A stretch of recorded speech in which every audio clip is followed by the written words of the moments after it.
Hey neighbors, Kevin here with eTrailer, and today we're going to be taking a look at and showing you how to install MORryde's X-Factor Crossmember for standard hangers here on our 2018 High Ridge RV Mesa Ridge Lite fifth wheel trailer.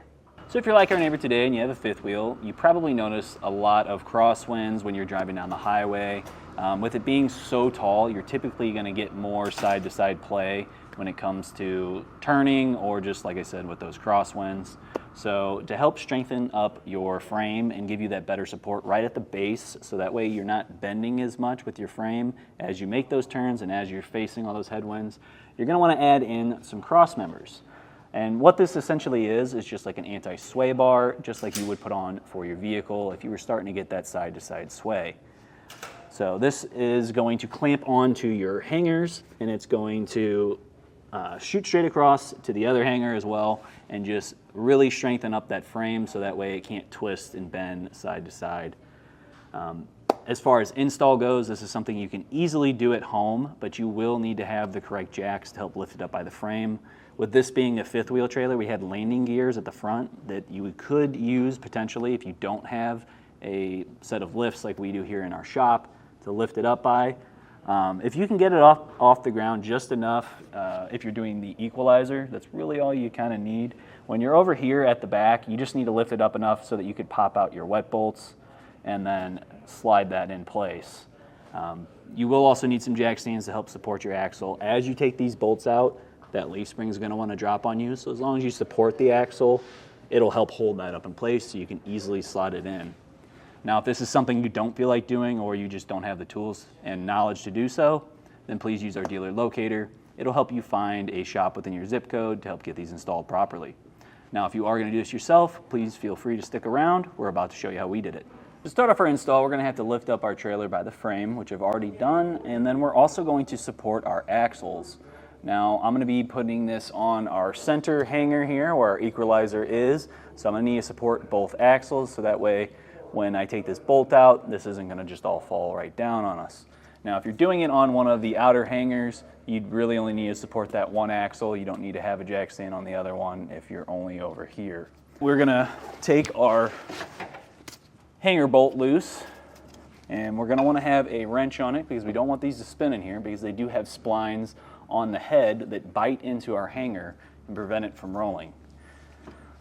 For our set today, I'm going to be using a 13/16 wrench on that, and then on the other side for our nut, I'm going to be using an 11/16 socket. Now ours are kind of loose in here, so that tells me that whoever was working on this previously let these kind of roll. So that means those splines are probably chewed up. All right, we got that nut loose. And I'll typically loosen it just a bit, and then I'll start hammering on it from the inside so we can pop that bolt out.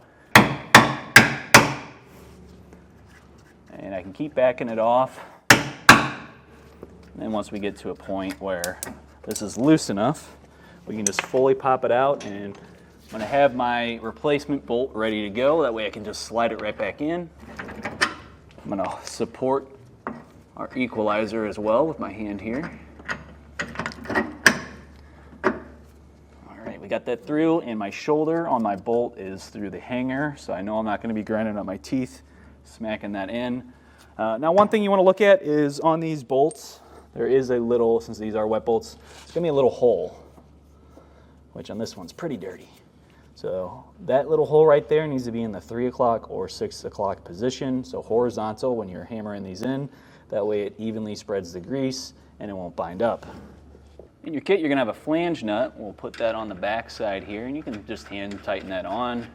And then we're going to take a 9/16 socket that you do not care about, because we're going to be hammering on this. And that's going to allow us to hammer down on the bolt head without hurting the grease zerk fitting.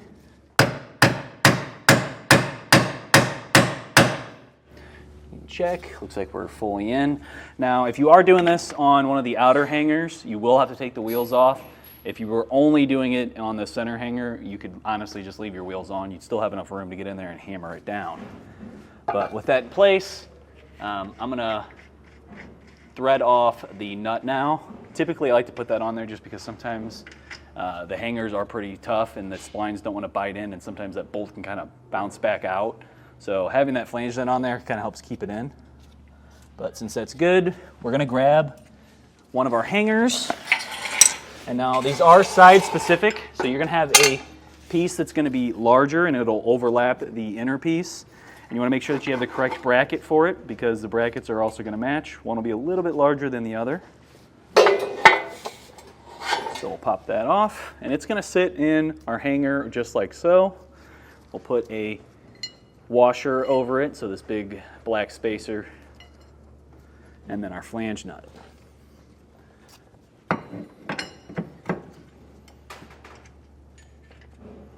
And we'll just hand tighten that for right now. For our next step, we're going to grab 2 of our hex head bolts here, the little gold ones, one of these little shackle straps, and then these little spacer tubes, because these are going to slip onto our bolt after we pass it through. So you can do one at a time if you're having a little bit of a struggle there. I typically just throw both on. Put the little spacer on. Now we'll pop those in to our other bracket, and we'll thread on the included nuts.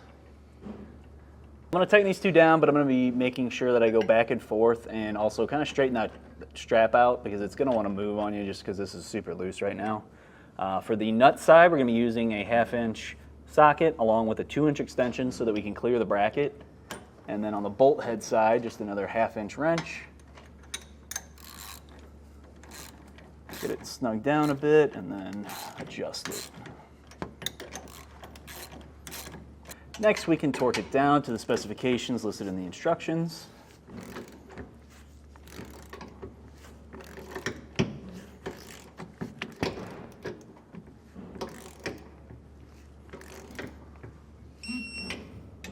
Now we're going to tighten down that center bolt that attaches our equalizer to our hanger, and I'm going to be using a 3/4 inch socket along with a 2-inch extension. And then on the outside, we're going to be holding the bolt head with a 13/16 wrench.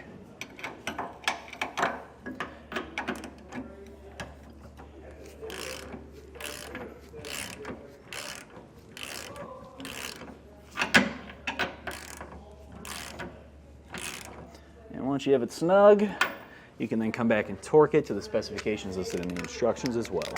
Since we have our bolt in and that's holding up our hanger again, you can remove those jacks under your axles now to give yourself a little bit more room to torque this down.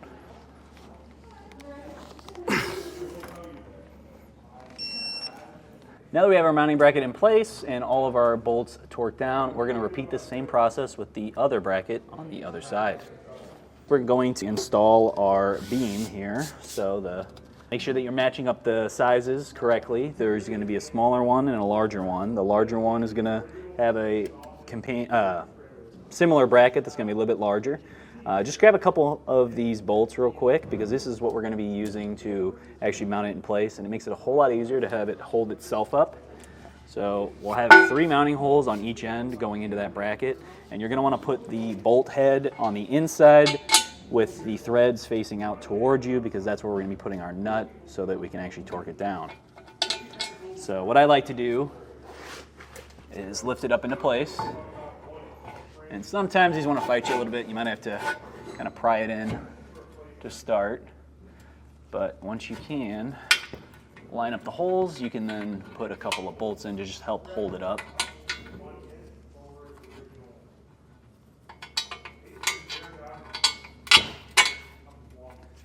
I like to do one on each side at the front and then one on the bottom. That'll really help hold it. There we go. And then we can slip on the rest.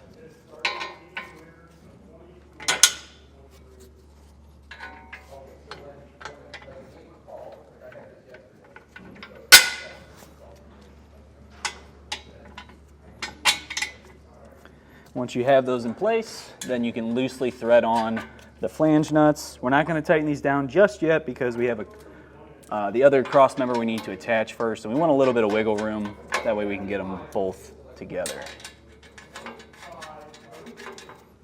Now we can put in our other cross beam, since we have our other hanger up. Like I said, sometimes these are going to require you to kind of force it in. as it pinches down just a bit. There we go. And since this is my lower, it's going to slide right in. Further back. Pretty tight on this one. There we go. And we're just going to get a couple of bolts through.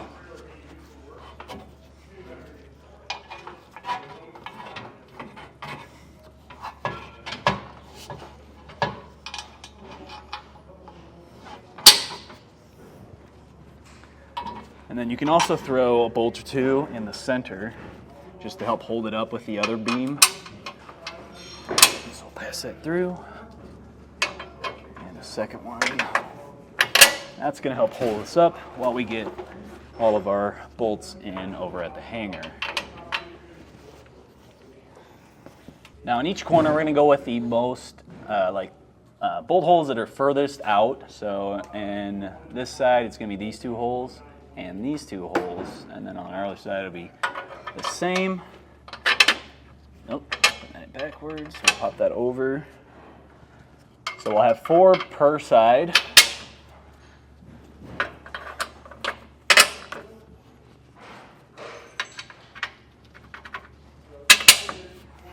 And then we can put on our flange nut. Once we have our flange nut on each one, then we can go back and snug them all down, and then these will be torqued as well.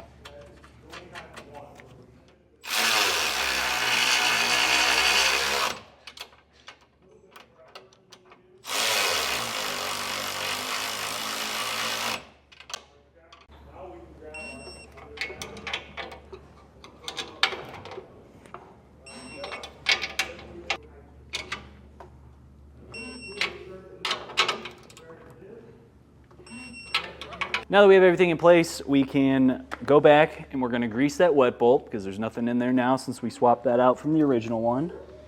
I'll pop that on,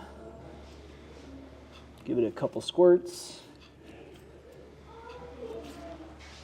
We can pop that out, and now we can torque our lug nuts since we're back down on the ground.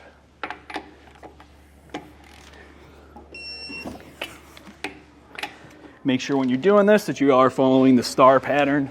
Typically, if you look at your trailer, which it looks like there was at one point, the little diagram, they'll usually have it that shows which way to go.